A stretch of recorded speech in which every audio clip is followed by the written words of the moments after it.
I'm going to tell you a folk tale that's probably older than all of us put together in this room.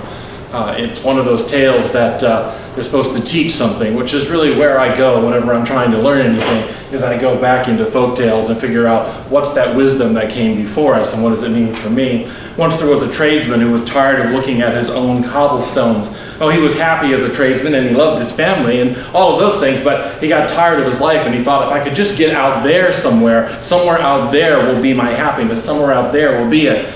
And so he had a dream that somewhere in a city far, far away, buried underneath the hearthstones of some other place, that there would be a huge treasure. And if he would just dig for that huge treasure, he would claim all of that treasure and it would be his, and his life would be perfect and it would be complete. And so he set off far, far away, said goodbye to his wife, said goodbye to his children, and made his way off to the city, which was a very long journey. He was on the road a lot. When he got there, the guard met him at the gate, and the guard said to him, why are you here? He started to explain his story, but didn't tell quite all the parts of it. And the guard looked at him and said, you are a fool. I've lived in this city for a long time. Let me tell you something. There is no treasure buried beneath here. He said, I don't know why you've come here to look. This is just an ordinary place. Do you think I've ever found any treasure here? No. Why would you make such a journey? He said, as a matter of fact, I've had a dream.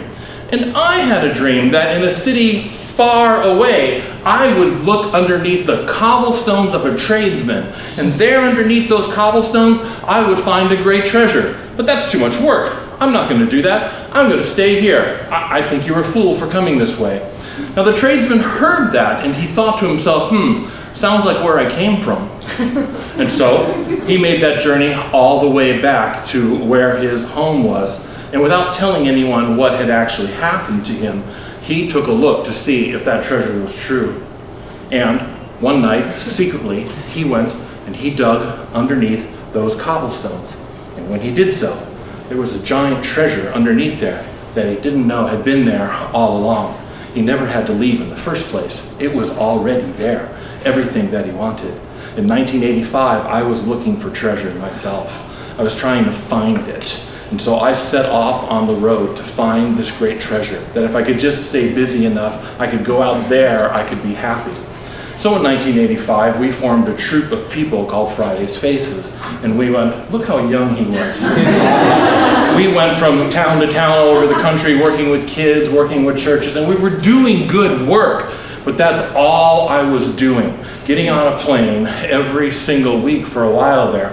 And let me tell you something. The first time you get on a plane to travel around the world and be a speaker, it's glamorous. The first time and a half, it's not. It stops being exciting and you don't want to do it anymore, but yet I kept doing it because I thought something out there was going to make us better. I took time off long enough to have our first child, along with my wife, who I thought was in the room somewhere. We took off time, but you know what? I even rushed that kid out of the hospital because I had things to do. And they said, no, the baby's got to stay longer. And we said, no, we're leaving.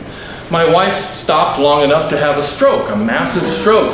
And I stopped long enough, but I'm telling you something. I was so busy thinking about out there and that mistake that I wasn't present to her the way that I needed to be present when she went through that stroke. That's her up there. You can see that she survived the stroke quite well, and my babies. But I traveled so much that I don't even remember where pictures like that were taken from. It was a blur, and I kept looking out there, and somewhere out there I would be happy, and somewhere over there, and if I could just keep going. I did this for so long that I developed one of those long-term hidden illnesses that people don't see, and it's bad. And I still work through that because I kept going and going and going. It was such a massive mistake. It was such a mistake that one of the jobs that I had kind of temporarily, just to kind of get us through some stuff, they got to the point where they canned me from the job with a formal letter that said, you are too sick to work. Get out. And literally fired me because I was too busy. Don't come back here. I had a coach out of the blue, a famous coach out of the blue, call me, who read one of my articles about parenting. And he point blank said to me, you seem really busy. Why haven't you written your book yet? And this was back in the day, people weren't just writing books. And he said, write your book to dads. And suddenly the mind opened. I could talk to people about what was important to me, teaching dads how to talk to their kids about storytelling, and I could do it without having to sacrifice the loves of my life, without having to sacrifice this constant travel, this constant seeking from these beautiful children 12 years ago upside down on the couch. You know, what I discovered is that what I wanted had been with me all along, and my family loved me and supported me. That those were the people that were important. What you love is underneath your hearth.